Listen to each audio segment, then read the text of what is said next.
we give the floor to the U.S. delegation. You have the floor, sir.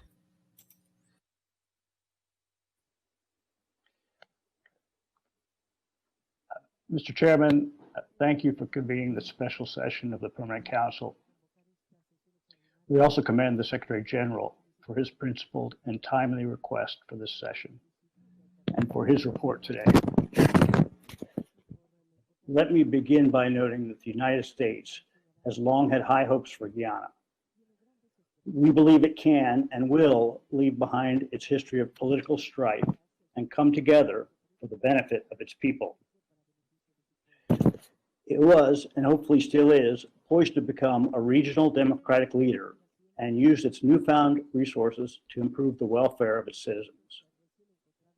Instead, we've witnessed over 18 months of chaos ever since the December 2018 no confidence vote in the National Assembly, which brought down the Granger administration. The no confidence vote ushered in a period of political paralysis at a time the Guyanese leaders of all backgrounds could have come together to lay the foundation for a brighter, more prosperous future. We note that this period generally passed peacefully and that all parties sought recourse within the Guyanese judicial system. Violence was minimal, and we are grateful that disputes were kept in the courtroom and the media and off the streets. Periods of political uncertainty are not uncommon in parliamentary democracies. Throughout 2019 and into this year, we remained optimistic that Guyana would resolve its political stalemate promptly and democratically. But then came the country's March 2nd elections and their aftermath, Mr. Chairman. International observers noted flagrant tabulation irregularities and unanimously agreed that there was no credible result. The shared concern over these findings is consistent with our region's collective commitment to uphold and defend the principles articulated in our Inter-American Democratic Charter. Guyana's CARICOM partners agreed as well. A delegation of 5 Caribbean prime ministers sought to break the impasse in March and even offered to send a recount mission, which President Granger himself supported. But this effort to have been transparent, to have a transparent internationally supervised recount was stymied in the Guyanese courts. Barbados Prime Minister Mia Mottley said it best after this initiative failed, and I quote, "There were forces that clearly did not want to see the votes recounted," unquote. It also became clear to the international community that there were forces that repeatedly refused to accept the will of the people at the ballot box. Eventually, the Guyanese courts mandated a recount, which both CARICOM and the OAS observed. We were pleased to support the OAS in this effort. However, Mr. Chairman, the International Republican Institute, which had observed the elections, was barred from entering the country. The Carter Center, with decades of experience and credibility observing elections in Guyana, was similarly barred. The reasons for these actions remain unclear. Nevertheless, the recount proceeded, and CARICOM and the OAS concluded that the opposition had indeed won Guyana's national elections. Guyana's ruling coalition rejected this result, disputing how the votes were tabulated.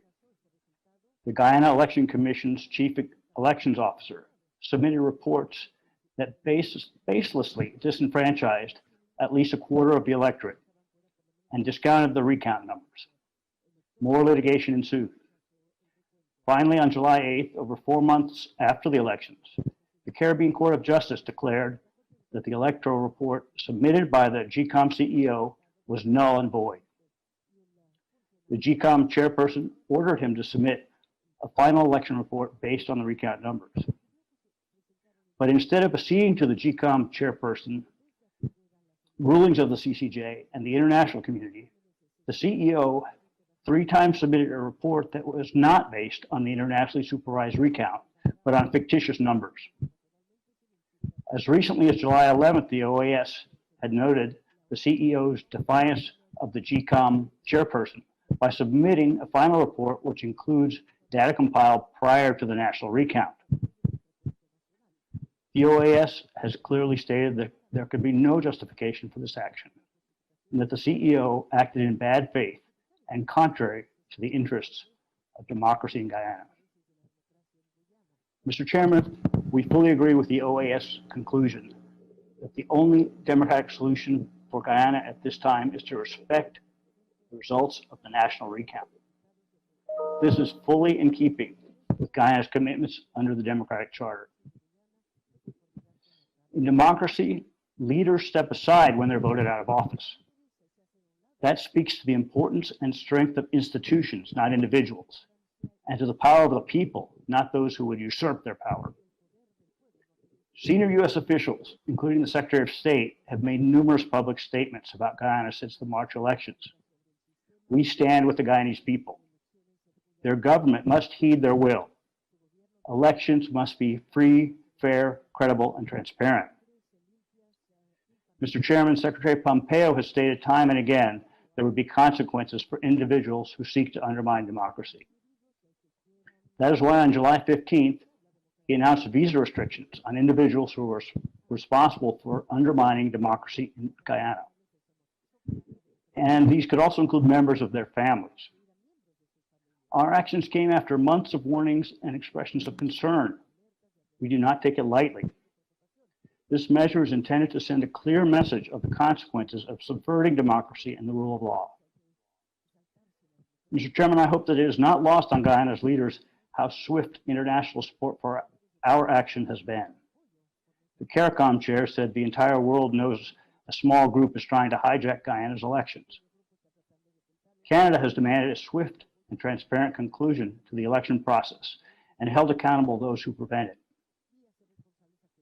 Brazil has called on Guyana's leaders to respect the popular will. The United Kingdom has begun the process of imposing sanctions against culpable officials. This is not an accident. There's no way to minimize how flagrant the actions of Guyana's leaders have been. The United States has long said that we have no preference in favor of one party or the other, as long as it is selected through a free, fair, and credible electoral process. That is why the work of the OAS remains so important throughout our region. It is not too late for Guyana, Mr. Chairman, Mr. Secretary General. We call upon its leadership to honor the results of democratic elections and ask all sides to work together to develop new mechanisms for inclusive politics and government. If stalemate continues, however, it will only be the Guyanese people who suffer. A Partnership for National Unity and its leaders face a stark choice. Does the party want to be a leader in the hemisphere? Does Guyana want to be a leader in the hemisphere and an example of democracy? Or does it want to be an international pariah?